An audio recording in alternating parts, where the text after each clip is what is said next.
The story of the Old Testament is really the story of Israel repeating the same mistakes over and over again. God blesses them with prosperity, and then they turn around and take that prosperity, that blessing, and they use it to chase after other gods. So if you really want to boil down the Old Testament narrative into one message for Israel, it's this: learn from history and repent. Don't make the mistakes of your forefathers.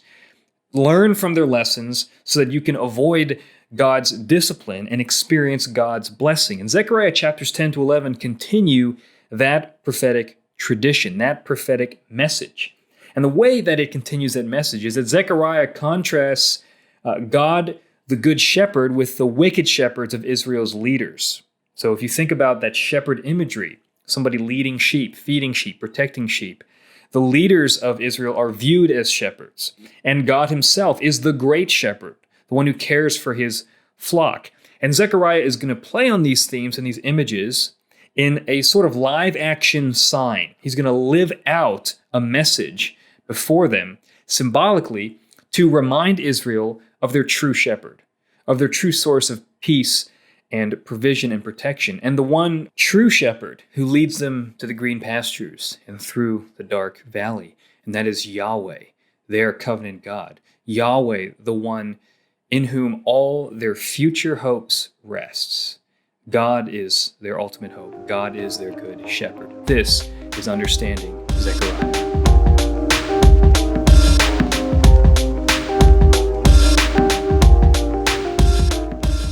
Zechariah chapter 9 gives a future vision of God's coming Messiah who brings righteousness and salvation. He is this promised king that's going to come to Jerusalem and be the light that God has promised to them. And God will reign as a shepherd, a good shepherd over his flock, and that will ensure the peace and prosperity of his people. So that's Zechariah 9 as we go into Zechariah 10 and 11. And by contrast, Zechariah 10 and 11 show evil shepherds, wicked shepherds, that lead Israel astray, and that incurs the discipline of God, the wrath of God. In Zechariah chapter 10, God promises to judge Israel's evil shepherds and reunite his flock into one people. Then in Zechariah chapter 11, God symbolically retells through Zechariah the story of Israel's rejection of him as their shepherd, as a warning to remain faithful this time around, learn from the mistakes of the past. So let's look at that first section in the first 5 verses of Zechariah 10, where God pronounces a judgment against wicked shepherds, false shepherds. Verse 1 of chapter 10. Ask rain from the Lord in the season of the spring rain, from the Lord who makes the storm clouds, and he will give them showers of rain.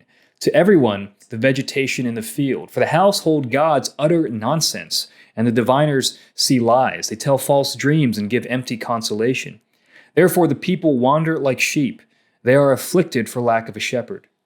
My anger is hot against the shepherds, and I will punish the leaders. For the Lord of hosts cares for his flock, the house of Judah, and will make them like his majestic steed in battle. From him shall come the cornerstone, from him the tent peg, from him the battle bow, from him every ruler, all of them together. They shall be like mighty men in battle, trampling the foe in the mud of the streets. They shall fight because the Lord is with them, and they shall put to shame the riders on horses. Chapter 10 begins with a call for Israel to ask the one who makes the storm clouds to give them showers of rain. It's important to remember that Israel did not have a large river like Egypt did, like the Nile River, to irrigate their crops, but they relied solely on rain from the sky, on rain from heaven. The nations around Israel worshipped the storm god Baal, and he brought rain from the sky. But Israel, in contrast, was to worship and rely on Yahweh alone for provision. They weren't to turn toward Baal or to offer sacrifices to this false god. They were to rely on God alone. Pagans used household gods, little figurines of wood and clay, to entreat the gods for favor. But Zechariah, inspired by the Spirit, is saying that they're deluded. Household gods can't speak, much less cause rain to fall from the sky. It's utterly ridiculous. Going toward idolatry is going toward irrationality and insanity and darkness. And they're diviners, people who can communicate with the spirits. They don't give truthful messages. They're liars. They're charlatans often. And people who follow after false gods, they wander around like lost sheep without a shepherd. So there's a contrast. And you have to think about the temptation. If you're Israel and you're going, man, I need rain for my crops, and you're wondering, is this going to be a good season or not? You're gonna think to yourself, well, maybe I can worship Yahweh, but also just for insurance, I'm going to give a little offering to Baal. I'm going to turn toward these other gods just in case God doesn't come through. But that's idolatry. It's not just worshiping false gods instead of the true God, but also worshiping false gods alongside the true God. And that's something that they want, that the prophets are rebuking Israel for doing. You only have one shepherd. You don't follow any other shepherds. God is the one who's going to give you rain from the sky and make sure that you are prospering and that you are fed and protected. But Israel's shepherds, the kings and the priests, the leaders of the nation, they failed to direct the flock to worship God, but instead they led their people to wander off into idolatry. They have become like lost sheep without a shepherd, just like the nations around them. So Israel, instead of being a beacon of what it's like to be a nation under the blessing of God, to be God's flock, they're acting more like the nations who are lost flocks, who don't have good shepherds. They're becoming like the nations instead of the nations becoming more like them. But unlike the false shepherds, God, the true shepherd, cares for his flock, and he burns with anger against those who lead them astray. So he's not going to let these false leaders get away with what they're doing. He's going to succeed where the false shepherds failed by forging Israel into a majestic steed, a battle bow, a horde of mighty men that trample over enemies. He will rise up as a cornerstone, which is a symbol later used of the Messiah, of Christ. And he's going to lead mighty men of Israel to victory. This is, again, a shocking prophecy, considering the fact that Israel, at the time of Zechariah's prophecy, remains under the rule of Persia. And later, Persia is going to fall to the Greeks under Alexander, and the Greeks will fall to the Romans. So Israel's just tossed and turned and constantly under these foreign kings. And so this idea that God's going to raise them up in victory, that God is going to transform their fortunes, that God is doing something in their midst is probably far-fetched without eyes of faith. But God promises he's going to strengthen his people and answer their cries for deliverance, just like he has before in the times of the Exodus or the various victories that Israel won throughout their history. And so even though Israel's history shows that God is going to discipline for sin, it also shows that God is incredibly merciful. He is willing to accept repentance. He's willing to hear confession. He's willing to restore his people if they will just stop trusting these other gods. It's that simple and that difficult. Don't trust in anyone else to save you. Your devotion to me begins by first saying, you alone, Yahweh, are our true shepherd. You're the only one who can help us. You're the only one who has the power and the might and the glory to be our redemption and our salvation. And this theme of redemption leads us to the next section in chapter 10, verses 6 through 12. I will strengthen the house of Judah, and I will save the house of Joseph. I will bring them back because I have compassion on them, and they shall be as though I had not rejected them. For I am the Lord their God, and I will answer them. Then Ephraim shall become like a mighty warrior, and their hearts shall be glad as with wine. Their children shall see it and be glad. Their hearts shall rejoice in the Lord. I will whistle for them and gather them in, for I have redeemed them, and they shall be as many as they were before. Though I scatter them among the nations, yet in far countries they shall remember me. And with their children they shall live and return.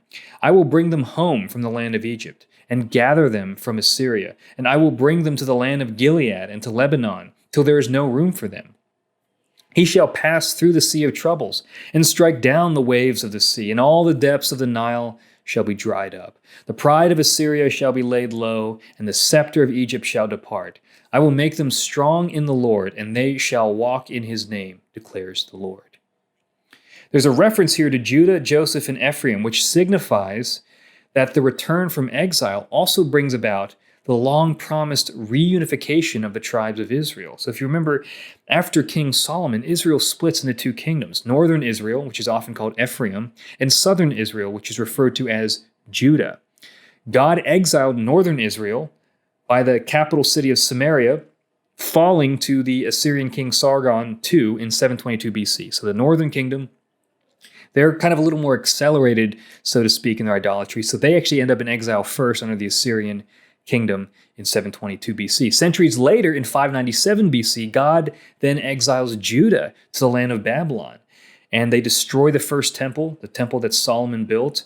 and they're taken into exile. And that's the story of the book of Daniel. So both halves of Israel are sent into exile.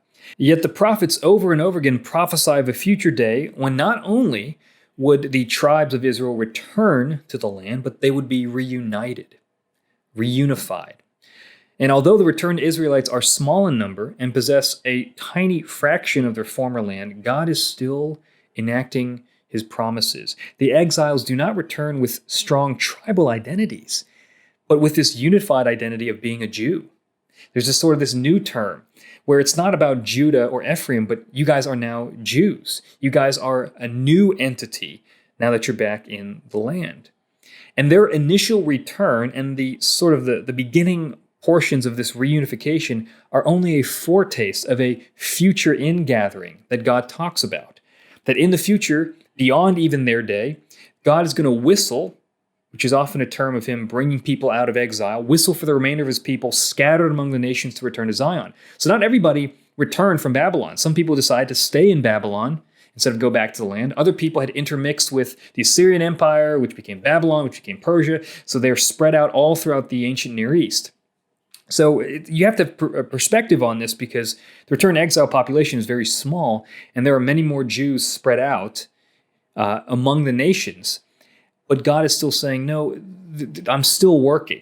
Even though you can't really see it, I am doing something in your midst, beginning something that I've promised long ago that I'm seeing through till the end. So God's going to whistle one day, and he's going to signal a sort of Exodus type event in which God gathers his people out of Egypt and Assyria back into the land by passing through the Sea of Troubles. That's a direct quote from this passage. And striking down the waves of the sea so that all the depths of the Nile shall be dried up.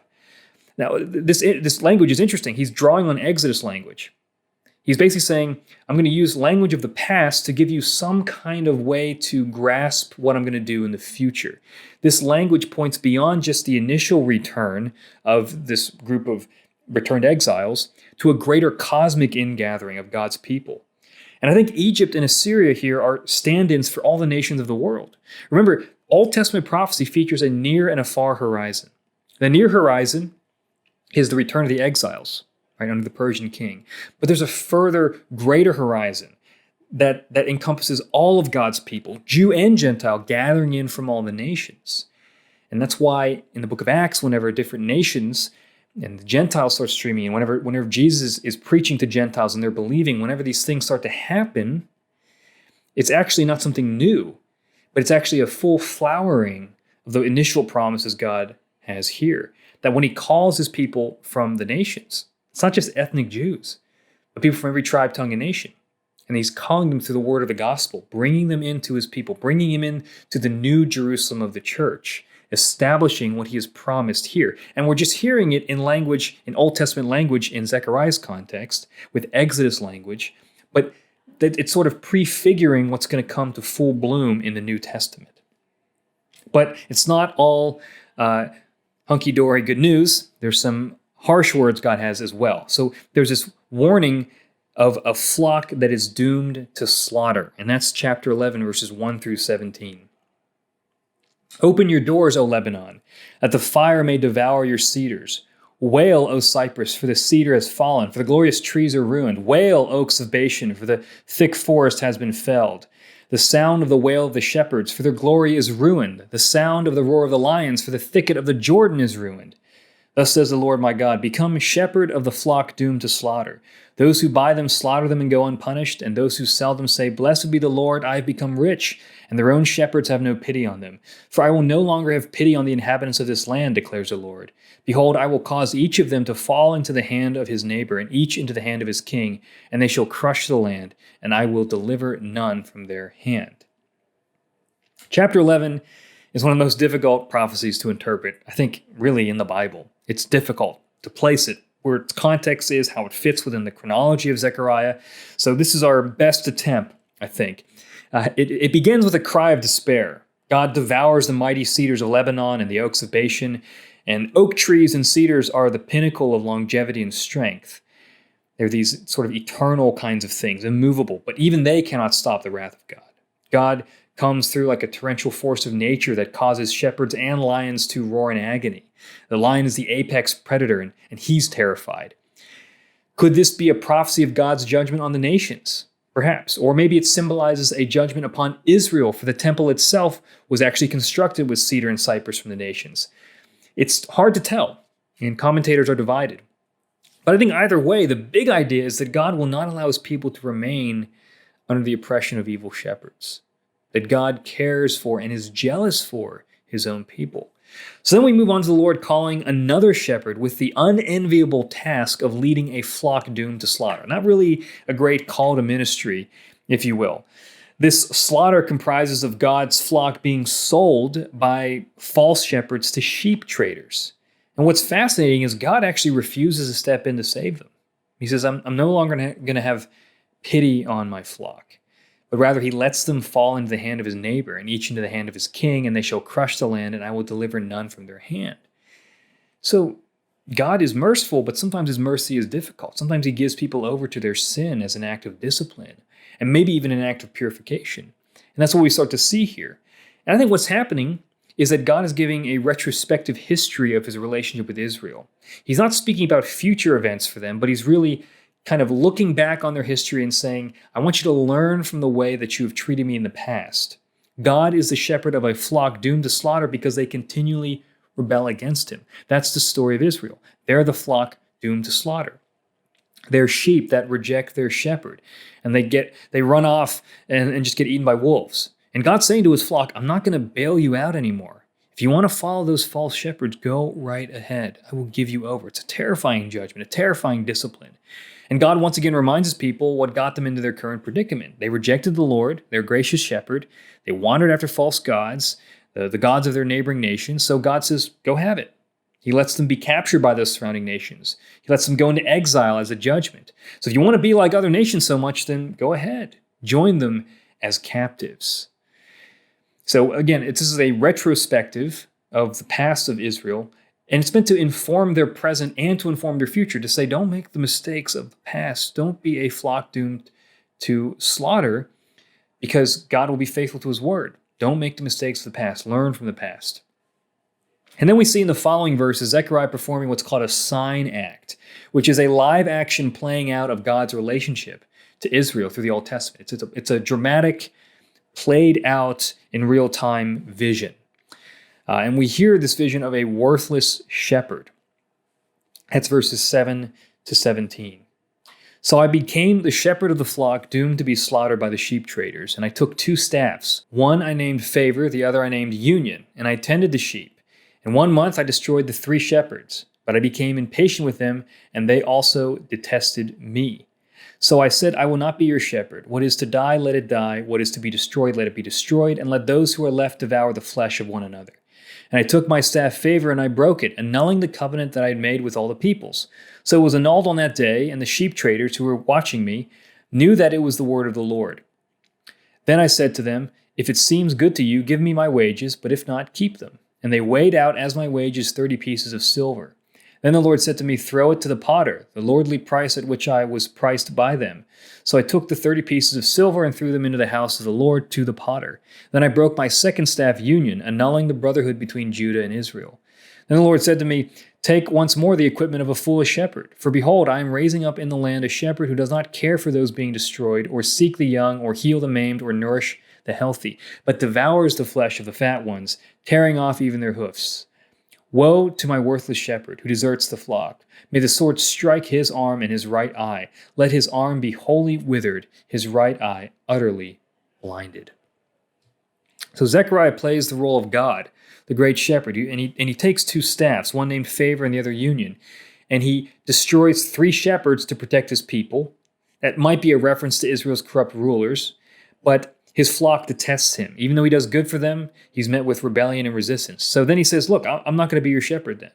What is to die, let it die. He gives them over to their sin. I think, again, this is the retrospective of Israel's history up to this point. And then he takes the Favor staff and he snaps it. And that's a sign, a live, dramatic enactment of a symbolic message. It's a sign of a broken covenant. And he gives an ultimatum to his people. You either obey me as shepherd or find another shepherd, right? I'm going to quit. So Israel, shockingly, they pay off God with 30 pieces of silver, which of course is the amount Judas received from the chief priest for betraying Christ. An interesting connection there. And God takes that payment and he gives it to the potter in the house of the Lord. The potter refers to the foundry, which is where gold and silver offerings were melted and placed into the temple treasury. So those funds were likely given to Persia as a tax payment, which paints a somber picture. In rejecting their shepherd, Israel is actually giving their wealth away to the nations. Then God snaps in half his staff called Union, which signifies the breaking of Israel into Judah and northern Israel.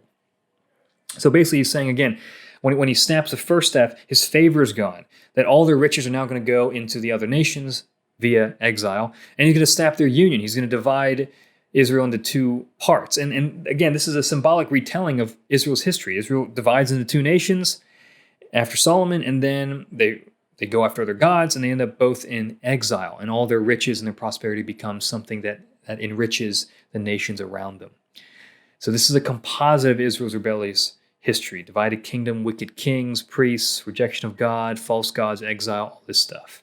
So Israel rejects her faithful shepherd and receives unfaithful shepherds as a judgment.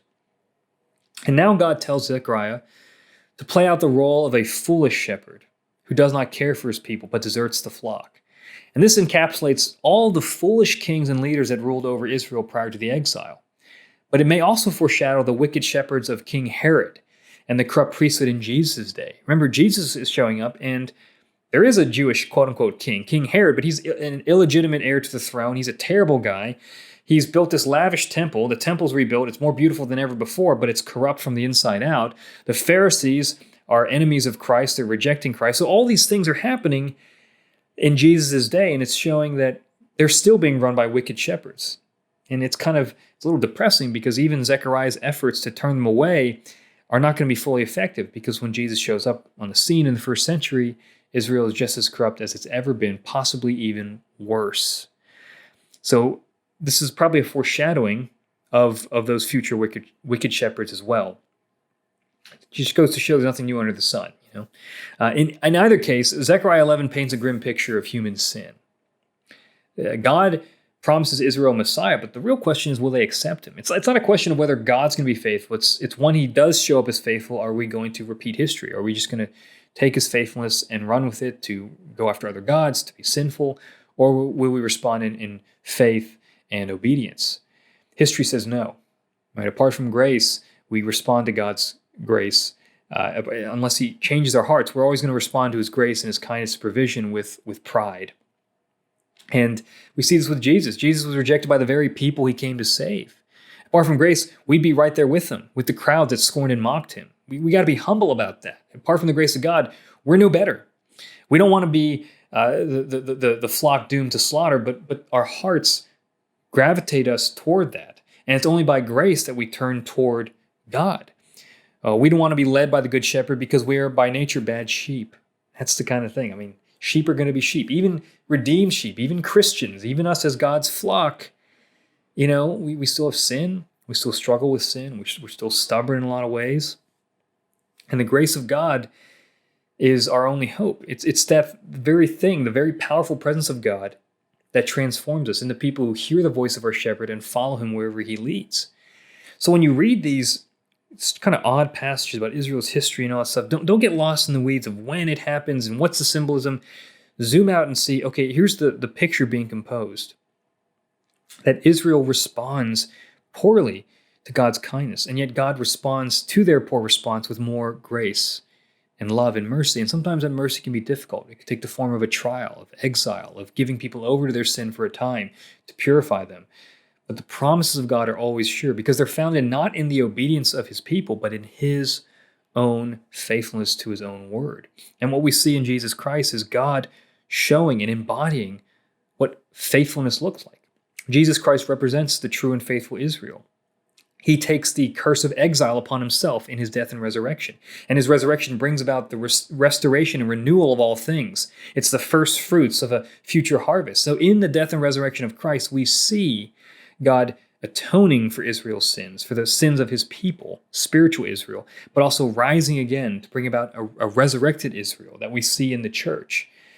And that's a wonderful thing, that we're so messed up and broken and so sinful so in love with our sin that apart from divine action, apart from God coming in the flesh to redeem our humanity, apart from his atoning work on the cross, apart from any of that stuff, we're going to be lost forever in our sin. But Zechariah 10 through 11 is again pointing us our only hope is the lavish mercy of God. Our only hope is that God justifies the ungodly. And without that, we have nothing. But with that, we have everything.